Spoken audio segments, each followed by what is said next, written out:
دعوت جذب حسینی کے عنوان سے آپ کی خدمت میں اپنے رائز کو رکھ رہے تھے۔ آج کا دن ہے اور کل کا دن ہے، کوشش ہوگی جتنا ہو سکے مطالب کو آپ کے سامنے بیان کر دیا جائے۔ مسلسل آپ کی خدمت میں عرض کر رہے ہیں کہ مجلس عزا، جذب عزا یہ اعجاز الہی ہے، کیونکہ خدا نے ہمیشہ امتوں کی ہدایت کی انبیاء کے ذریعے سے۔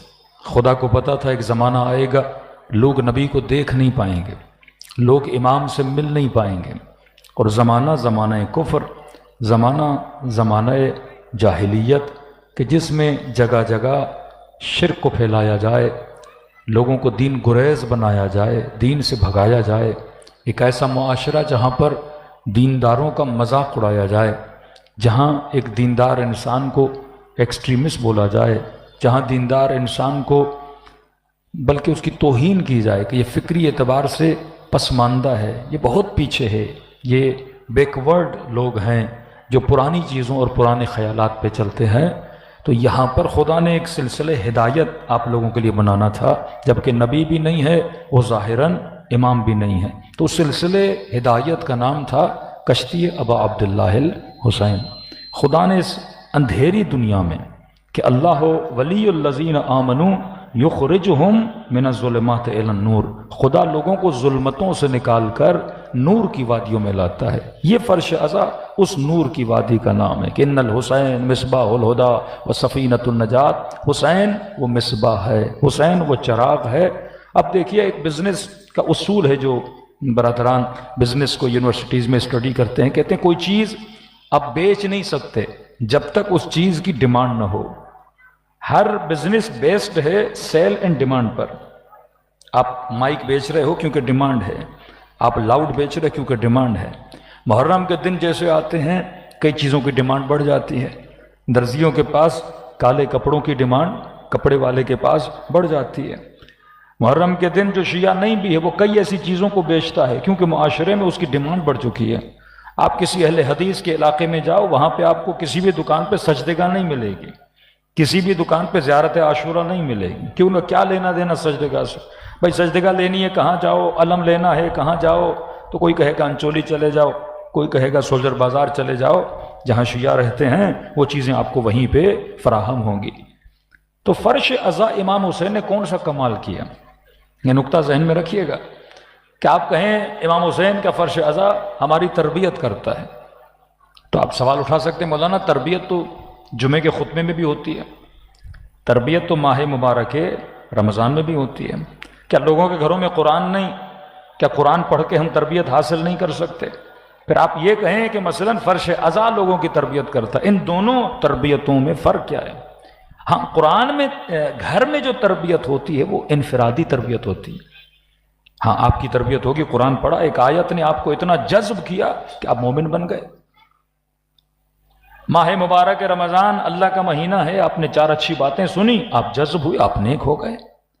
فرش عزا کیا کرتا ہے؟ فرش عزا تربیت کرتا ہے، لیکن فرش عزا فردی تربیت کے ساتھ ساتھ سوشل تربیت کرتا ہے، یعنی آپ سب کو ایک رنگ میں رنگتے ہیں امام حسین۔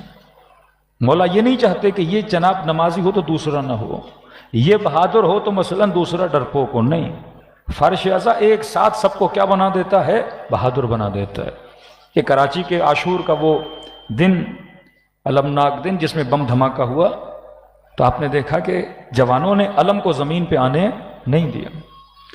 مطلب یہ نہیں کہ آپ کے دل میں خوف نہیں ہے، یہ نہیں کہ مثلا اس مجمع میں جتنے لوگ تھے وہ سارے کے سارے بہادر تھے اور ہر بندہ کہا بھائی ہمیں مارنا ہے تو مارو، انسان ہے، فطری تقاضا ہے، انسان کو موت سے خوف آتا ہے، دھماکہ ہو، گولیاں ہوں، ہر آدمی بھاگتا ہے۔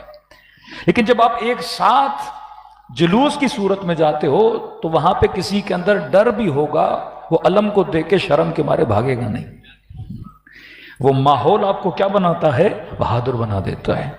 اکیلا انسان ہوگا، کہے گا میدان جہاد میں چلنا ہے تو شاید ڈرے، بہانہ بنائے، لیکن آپ دیکھیں گے 50 نوجوان ہیں، 100 نوجوان ہیں، سارے کہہ رہے ہیں یا اللہ سارات الحسین لبیک یا حسین، ہم تو جائیں گے میدان جہاد میں جنگ کرنے کے لیے، جہاد کرنے کے لیے۔ وہ ماحول آپ کو کیا بنا دیتا ہے؟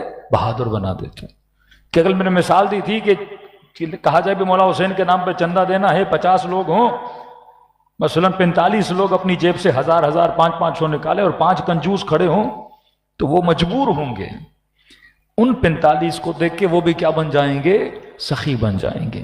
کربلا انفرادی تربیت کا بھی نام ہے، لیکن سب سے زیادہ جو اثر ڈالتا ہے وہ اجتماعی تربیت ہے۔ اب محرم کے دن آئے، قبلہ کیا کرانا ہے کہ مجلس ابا عبداللہ الحسین۔ مجلس نے ڈیمانڈ پیدا کی، کس کی ڈیمانڈ پیدا کی؟ خطیب کی ڈیمانڈ پیدا کی۔ بھائی 10 دن امام حسین کا ذکر ہونا ہے تو کوئی آئے جو ہمیں ذکر سنائے۔ تو خطبہ کی ڈیمانڈ بڑھی۔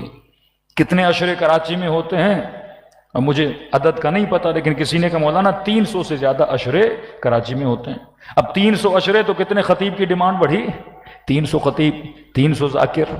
اب مولا حسین کا غم بھی ہے، مرثیے کی ڈیمانڈ ہے تو مرثیہ خان، ماتم میں ماتم کرنا ہے، نوح خان کی ڈیمانڈ۔ تو امام حسین کیا بنا رہے ہیں؟ ایک کلچر بنا رہے ہیں۔ جب ڈیمانڈ بڑی ذاکر کی، اب ذاکر نے آنا ہے، لوگوں سے کلام کرنا ہے۔ اب بھائی ممبر پہ آگے پڑھے گا کیا؟ لوگ کچھ سننے آئے ہیں، لوگ تاریخ سننا چاہتے ہیں، لوگ قرآن سننا چاہتے ہیں، لوگ کلام اہل بیت سننا چاہتے ہیں۔ اب یہ خطیب اگر پڑھنا نہ بھی چاہے پر لوگوں کو سنانے کے لیے علم حاصل کرنے پر کیا ہے؟ مجبور ہے۔ بشمول ہمارے اکثر خطبہ پورا سال اسٹڈی نہیں کرتے، محرم کے جیسے دن آتے ہیں مجبوراً اسٹڈی کرنا پڑتا ہے، کیونکہ آپ عوام انہیں مجبور کرتے ہو تاکہ وہ جا کر کیا کریں؟ علم حاصل کریں۔ تو خطیب بنا، خطیب نے تقویٰ کی کہ میں نے علم حاصل کرنا ہے۔ اب علم کہاں سے حاصل کرے؟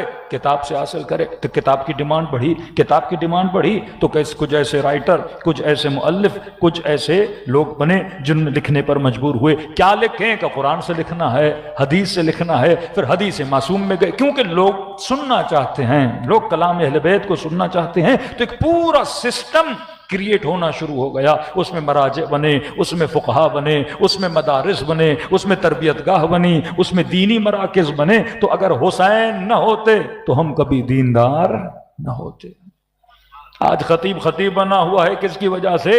امام حسین کی وجہ سے۔ آج نوح خان ہے کس کی وجہ سے؟ امام حسین کی وجہ سے۔ اور آج ہمارے اندر اگر تھوڑی سی انسانیت ہے تو کس کی وجہ سے؟ حسین ابن علی کی وجہ